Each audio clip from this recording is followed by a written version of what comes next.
Hello everyone, welcome back. This video talking about, we continue with chapter 29 in Accounting 210. Last time we talked about cash collection. I hope you now get the general idea that cash collection, we think about the month before this month, right? You get the cash in this month, but you also get cash for previous month. You also get the cash 2 months ago. So we talk about for January, you have a January cash sales, you have the December credit sales, and you also have November credit sales. So today we continue with our handout. We talk about next part. I believe is also almost the most the last important thing. We still have some small items here and there. Next video, but this video we focus on the next important thing is cash payment budget. Cash payment budget. So basically, it's the opposite of cash receiving. Why? Think about this situation. So you are you are here, right? You are the manager, right? How do you do business? You buy things from your vendor, from your supplier. Let's say, hey, I buy the pen from Walmart, and you sell it to your customers. You sell it to your customer. My customer Tom. We just make up a number. So you are in the middle.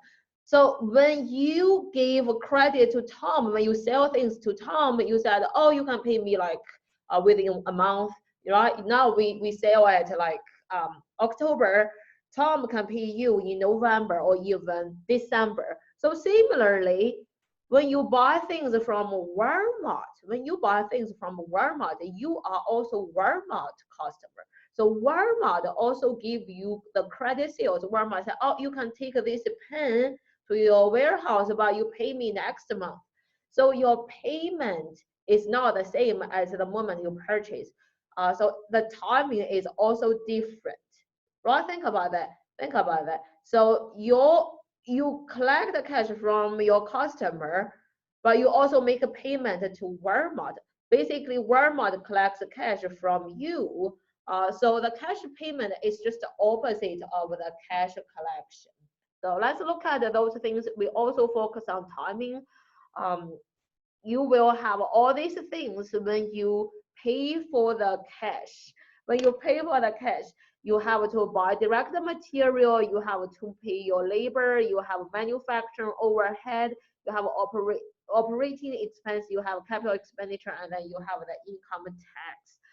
So you guys, oh my goodness, so many things. But some are straightforward. Let's finish the handout. We do some practice together. First thing is direct material. So this is what we say, you don't need to pay the money immediately. You will also buy with a credit. You give 30 days to make a payment. So you will pay December the purchase in January, January purchase in February, and so forth, right? So Walmart said, oh, you take the pen now, you pay me $20 next month. So your payment will be the following month.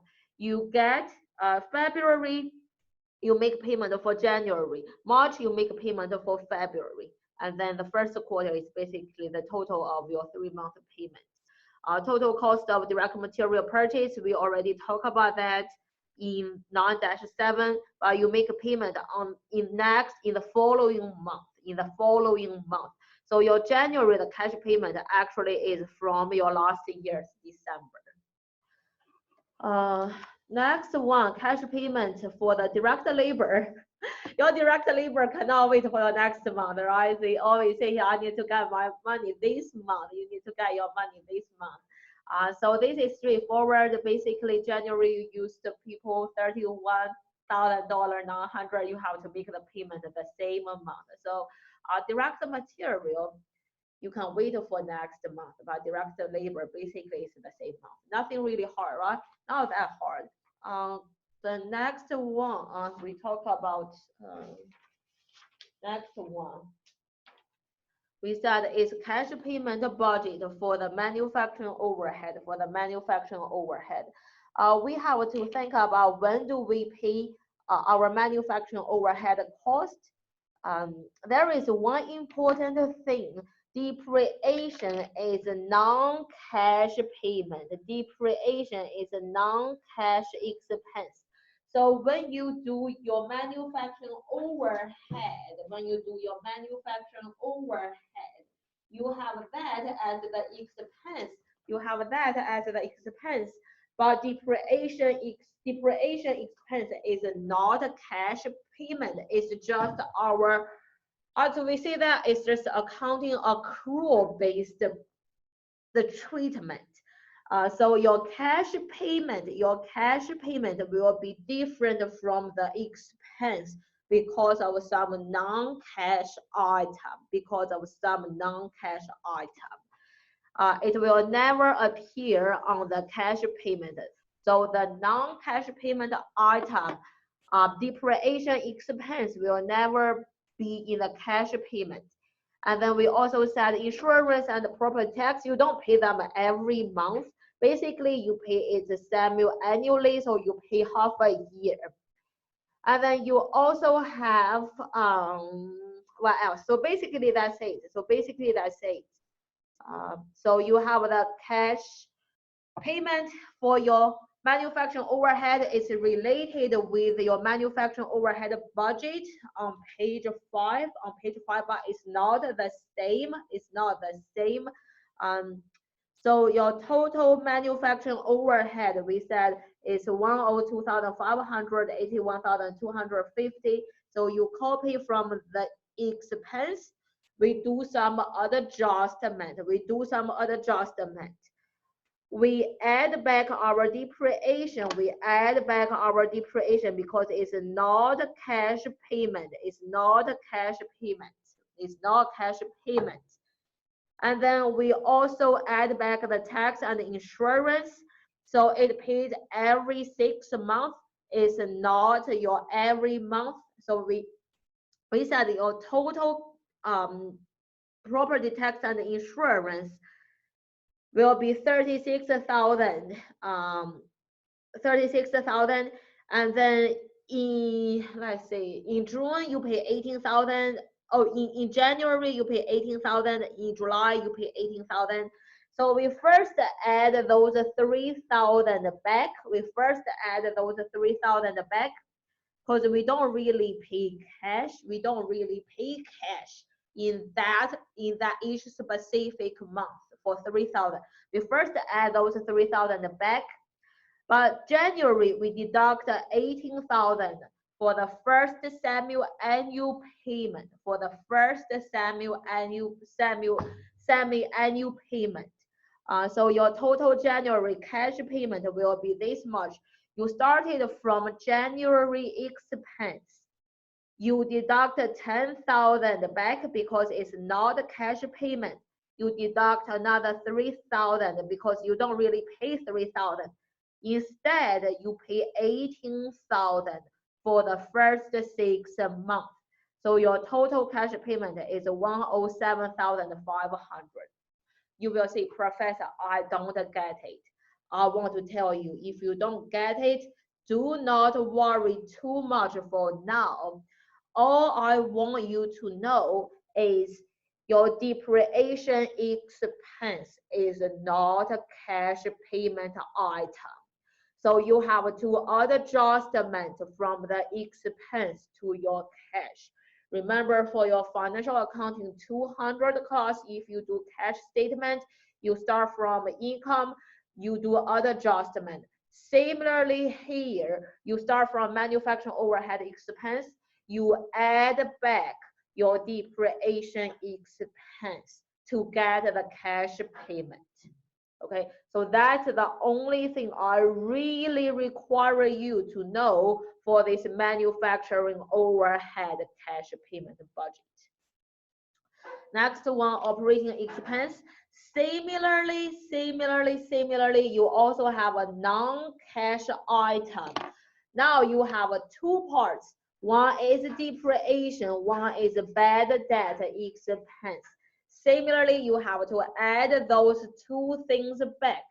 So you get your expense from your operating. You add back 6,000 from your depreciation. you add back bad debt expense from your expense. So you will get your cash payment. You will get cash payment. We don't really pay 6,000 as depreciation. It's your expense, but not cash payment. We don't really pay 4,800. It is your expense, but not your cash payment. So all I need to ask you to know is you have to know how to do other adjustment.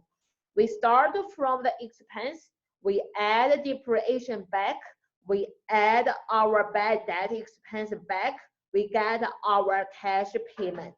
Depreciation and bad debt, they are non-cash item. They are non-cash item.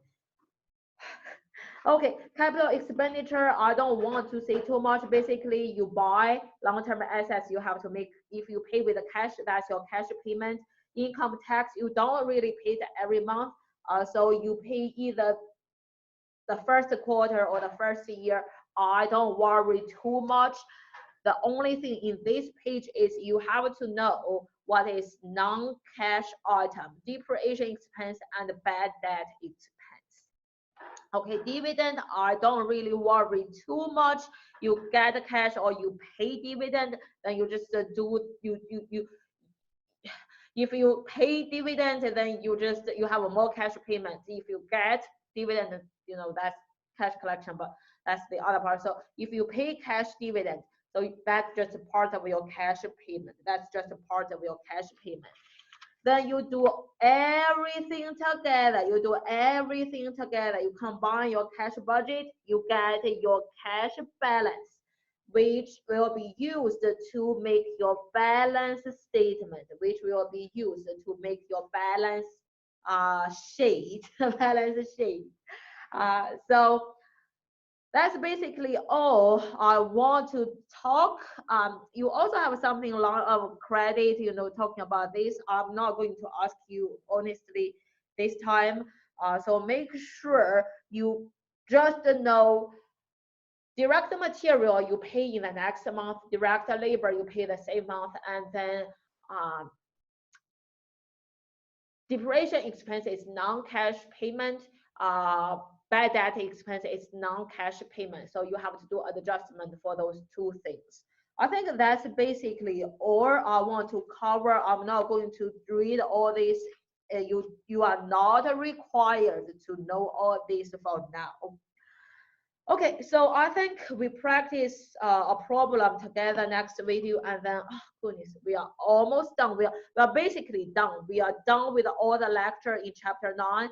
I'll make another video to do the summary of this chapter, so then we can say bye-bye, chapter 9. Let me know if you have any question. Thank you.